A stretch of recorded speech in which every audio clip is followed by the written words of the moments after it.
I want to create an impact. I want to break the mold, and I want to shake the atmosphere, and I want these indie developers to be at the center of it all. Like they're gonna be at the very center of it all. Indie games is will be the standard where triple A's look up to, and first party games look up to, because guess what? Indie is where the innovation takes place. Indie is where the openness and creativity is found, right? It's like you can express yourself however you want when creating an indie game, and you've seen it. That's why when we started the show, the very first little clip that I show on the show is an indie developer making their game, and the voiceover talking about once the game is released, is no longer just a game, is part of the indie game developer. Every developer you saw today, every game you saw today, you saw a part of the developer today. So when you download these games, you're downloading you're downloading them. You're downloading their heart. You're downloading their effort, their mind, their creativity, right? Venture Games with Nuts Revenge. This is a part of him. It's a part of him. That game, right? It's fun. It's exciting. It's but in its deepest core, man, the hours that in the heart that he put into his game, and the love and the attention and the details, right? And the nostalgic factor is like, it was inspired by his childhood, by the cartoons he watched growing up. So he's giving you a little bit of him in this video game, so that you can identify and grow closer to the actual developer, to him, right? Not just the game. And so that's what you find in indie gaming. You find a piece of each developer. You find a piece of their heart. You find them when you download their games. And guess what? It's okay. Not every game is going to be as polished. And that's okay, because that's what the indie world is all about. Expressing yourself with what you have. Expressing yourself with the abilities you have gained, right? And guess what? It's all about growing and learning from each other, and just becoming better and better and better. Some of the indie games that we show, that's why we didn't close our doors to anybody, whether their trailer was not as polished or from AAA to the biggest indie. Because guess what? This is I wanted this to be part of their journey. I wanted this to let them know, guess what? It is possible for you to get noticed. Work on your game. Work on your trailer. It doesn't matter what level you are, as long as you have heart and you want to succeed, and you know that you want to improve and just be better. And yes, your first game, this is your first game. That your first game is your base game, and you think, okay, this is my first game. My next game is gonna be 10 times better than my first game, and then that one even better, and that one even better. And we see that growth. But right at the beginning, you know that you had the support. You had people. You have us as IndieMania, the event. You had our people from our viewers, right? You have their support. So many developers that I've came across to have been so denied and rejected just because the trailer wasn't as published as the bigger ones, because maybe they don't have the funds to hire a good editor or a good graphic designer. That doesn't matter to me. I want to push these developers, and I want to help them grow, and I want to be just a little highlight in their journey, so that when they look back and see where they started, man, they see where they started. They can say, we've come a long way. And thank you to at least IndieMania for becoming that little highlight during our journey that really catapulted us into the next level, right? Our game was together with all of these great games, and all these big games, and that just motivated us to keep working, to keep pushing, to keep striving, and so that when we enter the next IndieMania, the next event, we're there. We're just, man, we're 10 times better than we used to be, and I think that's what we need to do as content creators, and not only as content creators, but as gamers. As gamers, it's important for us to, if you want to see something new, we love Hollow Knight Silksong, right? We love that game a lot, right? Can you imagine if one of these developers that are just, they're just rising up right now, and their game is dead? Yeah, it's not as polished as Hollow Knight, but then their next game, because of the motivation they felt, because of the fire that was lit under them at the very beginning, they end up making the next masterpiece that just blows Hollow Knight out of the water, and that ends up becoming the game of the year, you know, and the indie game of the year. This is all possible, and there are many talented developers out there, many indie game talented developers out there that need this. They do, you know, and sometimes you have to ignore the harsh comments from some people who don't really understand the process and don't understand the sometimes the tears and the hard work and the heartache and the struggle that it takes to make a game, right? Some developers put their houses on the line, their mortgages, they put a lot on the line. 10 years into a development of a single game. This is the 10 years is not because they had everything, it's because they did it. It's because they know they don't have all of the resources right now, but that doesn't stop them from completing and pursuing this greatest dream that they have. And to think about that, their greatest dream is to make you happy. They're making a video game, but this video game is meant to elicit an emotion in you as a gamer. This video game is meant to create a separation and a highlight for you, and to allow that no matter what you're going through, this is a game that could literally bring you outside of whatever situation you're in, and at least create some kind of escape and some type of moment of like laughter, happy drama, whatever it is that the story they're trying to tell, and that is what IndieMania is all about. That is what we should all be kind of thinking and feeling when we talk about indie games. We should be thinking about the process. You know, they don't have the money of a AAA company or a first party company.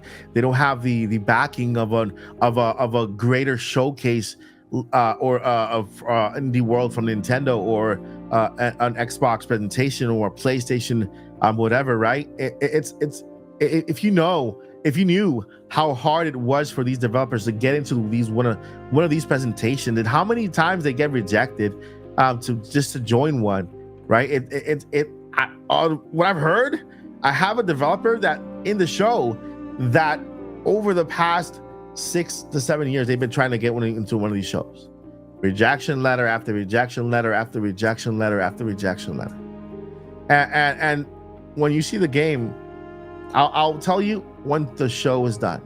But when you see the game, I'm like, how in the world could this game get rejected? And it's not that the game is bad, it's that there's so many, you know, and these top companies, they're not bad. I'm not shooting anything, you know. Is that they have standards, they have their little kind of, you know, way of thinking, and it's like a horse that has these guiders here. And when they think about the indie world, as long as these games fit into my point of view and this view that I want to show, you know, if every game looks like Mario, okay, then it's good. If every game looks like Zelda, it's good. If every game looks like this one, okay, it's good. You know, I can actually see this in my showcase. But when you talk about indie gaming and the indie world, it's like taking off these things that really get in the way of your vision, and seeing the entire world of indie games, see it how beautiful and how majestic creativity can be when you let it loose, when you don't put blinders on it, when you just let it be, let it exist, let it impact you, let it speak to you, let it be part of you. And that's what indie gaming is all about. And that's what we as gamers need to open our eyes to and needs to wake up to. And believe it or not, I have learned this over the past 3 years, doing my research, doing some digging into the indie world. Because you look my channel it was all based on Nintendo, because that's where I grew up on. But why did I grow up on it? Because hey, they're the biggest company. They have all the money in the world to put their product right in front of me, just like this. And wow, they were my biggest influence. And I could tell you that over the past 3 years, my eyes have been completely just, man, and my heart has been broken and put back together and shaken. And I felt all these emotions, like, hearing so many stories from developers and just seeing their beautiful games. And that's a big why I wanted to have indie developer spotlight as part of the show, because every game has a story, and sometimes it requires the developer who created this game to talk to you about it, so that you can also understand where they come from, what they went through, and why this game exists. There was a game in the showcase about the life of a little girl, and as she grows up without her mom, and with what she went through, right? I know this game is sad. It's a game. It's a video game. It's part of somebody's life. It's something you will not see. You will not see in the blinder world, where you have to buy the next platformer, or you have to buy the next adventure, or the next shooter, or the next multiplayer. It's something you will not see highlighted there.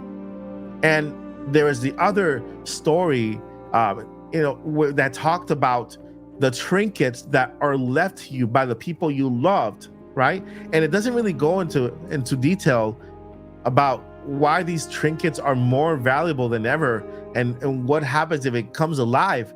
But you can assume that these trinkets are there and they're so valuable because somebody who gave it to you are not there anymore with you, right? And so the stories behind these video games, we might just see the trailer, get our impression of it, but when you hear what these developers are saying about these games, it opens the world to you. And man, again, adventure games, no nuts bias. I'm telling you, Nuts Revenge from Venture Games. Didn't it feel great to hear directly from him on the game?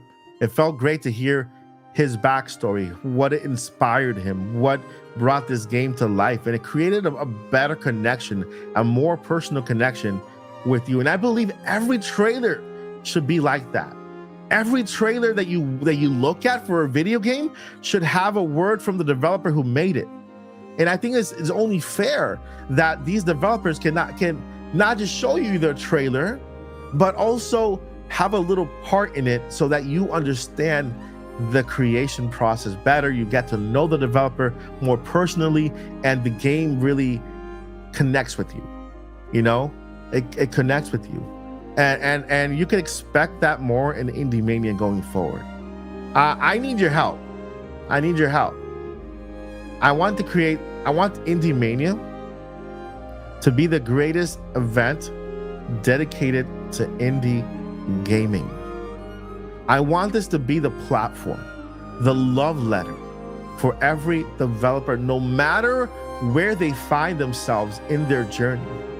It doesn't matter if you just started developing your first game and you have a little game that looks like a Flappy Bird with a little simple bird flying around. That's your very first game. That's your very first entry into your indie game journey. I want to be there for you. Whether you've developed several games and you just need to be seen, and you want the stage to show your games, I want IndieMania to be there for you. And of course, whether you are the biggest company already, you've proven yourself, and the world knows who you are, I want you to be a part of IndieMania and serve as an inspiration to those who are coming after. And IndieMania year 2, you'll see the big changes that are coming, because this is only part of the vision. This is only part of the vision, giving a spotlight, giving a stage to everyone. And the reason I saw a comment, why is this show called IndieMania?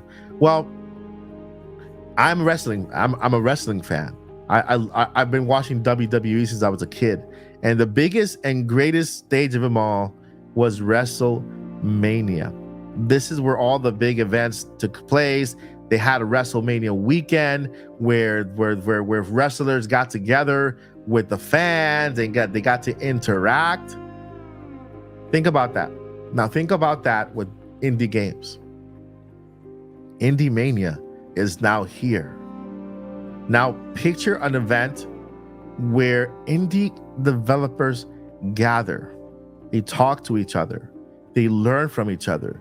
They take classes on marketing, on bringing up their games.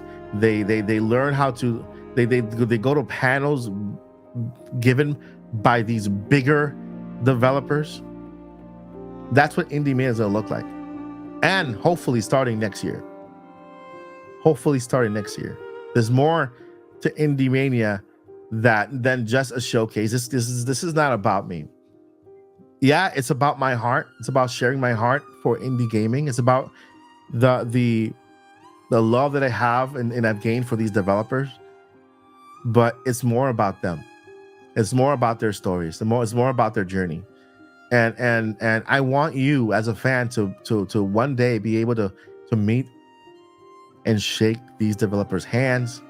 If you find your next favorite game inside the indie world, I want you to meet these developers. They have their booth and you can shake their hands, let them know what that game meant to you, where you saw it, right? And just create something beautiful. Like I said, a love letter to the indie gaming industry. IndieMania is here to break the mold. IndieMania is here to make waves.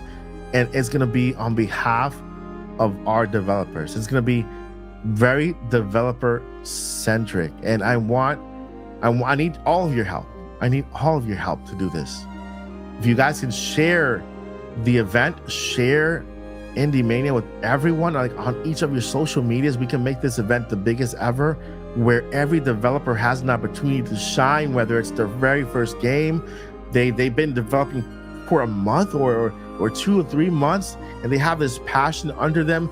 It's our job to light that fire, because they might be responsible for that next game of the year, that next indie game of the year, and even developers like with games like the one we saw about the little girl, the teenager, with messages so deep and strong as self-esteem and getting through trauma. These games sometimes can save lives, and it's something that we don't see in the regular AAA and first party gaming, because again, they're stuck there. They have their focus forward, and sometimes they can't take off the blinders and see that that gaming can be so much more.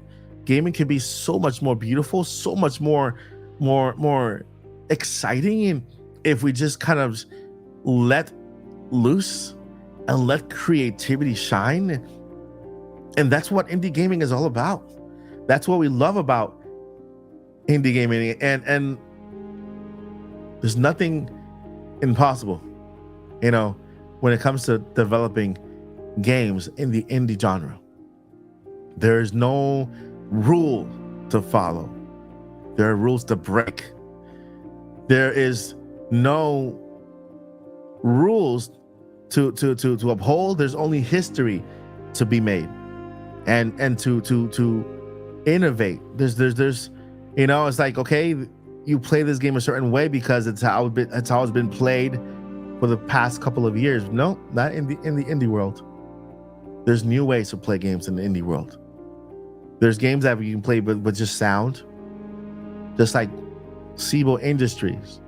He's developing a game that you really don't have to look at your stats. Just hear how many people can really enjoy that game now? I'm legally blind. I can't see out of my right eye, and my left eye is kind of losing it, but that's another story. But a game that is audio driven, that yeah, you can see some things on the screen. You don't have to worry about reading the small text that takes over the big giant screen, but you can take advantage of the sound, and that tells you that lets you know how you're doing in the game, and how you can proceed and have as good of an experience as people who can see. And man, that's what the indie world is all about. It's looking for new ways to experience gaming without following conventional rules, to be as creative as you can without thinking of rules, without thinking of limits. And with your help, that's what IndieMania. This is day 2, guys. Day 3 is bigger, is better. And as soon as day 3 ends, I'm going to start working on year 2. And over the next year, well, we're actually less than a year away from IndieMania year 2. And so over the next couple of months, you're going to hear some exciting things that are coming to the show. You're going to hear some amazing, like I said, this is an indie game show. This is an indie event, not just a game show, but an indie event created by an indie person. I'm an indie person. Paul's indie. We're all indie, and the event will reflect the indie game industry.